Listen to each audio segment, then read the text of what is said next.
کاش میرے پاس طاقت ہوتی، میں لوگوں کے ہاتھ جوڑ کے کہتا خدا کے لیے اللہ کا واسطہ تجارت کے نام پہ اپنا پیسہ کسی کو مت دو اللہ کا. جیسے عاملوں کے پاس جانے سے ہاتھ جوڑ جوڑ کے منع کرتا ہوں نا کہ مت جاؤ، مر جاؤ جن چڑیل بھوت میں، عاملوں کے پاس مت جاؤ. لوگ سمجھ میں نہیں آ رہی بات لوگوں کے.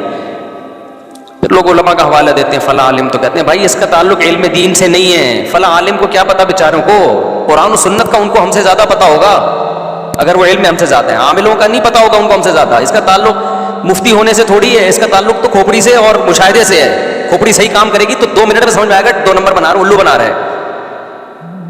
سمجھ میں آ رہی ہے بات. بعض لوگ بڑی جلدی الو بنتے ہیں، بعض کو الو بنانا تھوڑا مشکل ہوتا ہے. تو عاملوں کے معاملے میں ہمیں الو بنانا ناممکن ہے انشاءاللہ. اللہ سے امید ہے ہمیں تو ان کا 2 ٹکے کے لوگ نہیں، ہمیں ان کا پتہ ہے. کل ایک بندہ آیا کہنے لگا میرے گھر سے نا وہ پنجے نکل رہے ہیں، پتہ نہیں خون کی چھینٹیں نکل رہی ہیں اور چوریاں بھی ہو رہی ہیں اور کوئی چور پتہ ہی نہیں ہے کون چوری کر رہا ہے. میں نے کہا گھر کا چور ہوگا. کہہ رہے نہیں ہمارے گھر میں سب نیک ہیں، گھر میں کوئی چور نہیں ہے اور چھینٹیں بھی آ رہی ہیں، چھینٹیں بھی اور بندر کے پنجے اور پتہ نہیں کیا کیا پنجے جن ہیں. میں نے کہا یہ الو کا پٹھا جو چور ہے نا یہ کمبخت پنجے بھی لگا کے جا رہے ہیں تاکہ تم جیسے بے وقوف انکوائری نہ کریں اور خون کی چھینٹوں کو دیکھ کے جن چڑیل بھوت پہ ڈال دیں.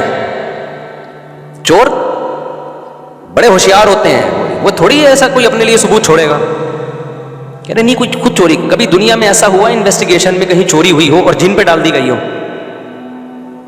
یہ تو CID اور ISI اور جتنی خفیہ ایجنسی ہیں ان کا سارا پروگرام ہی بڑھ جائے گا. پھر تو انویسٹیگیشن میں جن چڑیل بھوت کہیں بھی نہیں لائے جاتے، ہمیشہ انکوائری کی جاتی ہے یار اس کا سبب تلاش کرو اور پکڑا جاتا ہے اسی بیس پہ چور.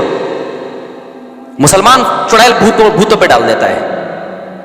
تو یہ پرسوں کی بات ہے، ایک بندہ آیا کہہ رہا آپ کو اپنے گھر دکھانا ہے، آپ ذرا سونگ کے بتائیں. ایسے یوں کر رہا تھا، سونگ کے بتائیں کہ کتنے چڑیل ہیں کتنے بھوت ہیں. میں نے کہا میں یہیں سے بتا رہا ہوں کوئی بھوت نہیں ہے کوئی چڑیل نہیں ہے. کہہ رہے ہیں کیوں گھر سے چوریاں بھی ہو رہی ہیں؟ میں نے کہا پکڑ لیا. میں نے جیسے کہا نا چوریاں ہو رہی ہیں میں نے فوراً پکڑ لیا. میں نے کہا وہی کر رہے ہیں.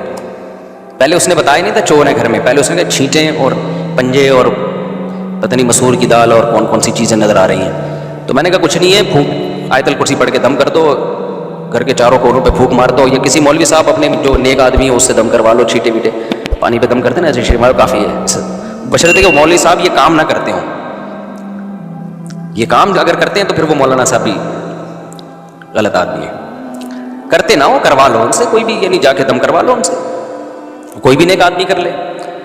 میں نے کہا اور جو ہے نا اس سے زیادہ لفٹ نہیں کراؤ. تو کہتا ہے نہیں چوریاں بھی ہو رہی ہیں. میں نے کہا لو پکڑ لیا. میں نے 2 منٹ میں پکڑ لیا. سونگھے بغیر پتہ چل گیا کہ جن کون. میں نے کہا یہ چور ہی جن ہے. کہتے ہیں ہمارے گھر میں تو کوئی آتا نہیں ہے. میں نے کہا کہ وہ رہتا بھی نہیں ہے کیا گھر میں؟ گھر کا چور ہے یہ، گھر کا. میں نے کہا یا تو خود تو چور ہے، بعض دفعہ چور خود آتا ہے پوچھنے کے لیے. یہ بھی بتا دوں آپ کو میں، چور خود انکوائری کر رہا ہوتا ہے. میرا ایک لیپ ٹاپ چوری ہوا، جس نے چوری کیا اس نے FIR کٹوائی کہ مفتی صاحب کا لیپ ٹاپ چوری ہو گیا. بعد میں پتا چلا وہی چور تھا. تو بعض دفعہ نا چور انکوائری میں سب سے آگے. مجھے تو شک ہوا کہ یہ میں نہیں کہہ رہا وہ چور ہے کہ ناراض ہو جائے وہ، لیکن شک ہے. بعض دفعہ چور خود آ کے جا رہا ہوتا ہے یار گھر میں چوریاں ہو رہی ہیں، ایکچولی سمجھ میں نہیں آ رہا میری بیگم کا سونا غائب ہو گیا تو، اور چھینٹیں بھی آ رہی ہیں، عاملوں کو لائے گا. چوری خود کر رہا ہوگا وہ. تو اس لیے جن چڑیل بھوت پہ جس نے معاملہ ڈال دیا اس کا پروگرام بڑھ گیا. وہ کبھی بھی ترقی نہیں کر سکتا، نہ وہ کبھی چور کو پکڑ سکتا ہے.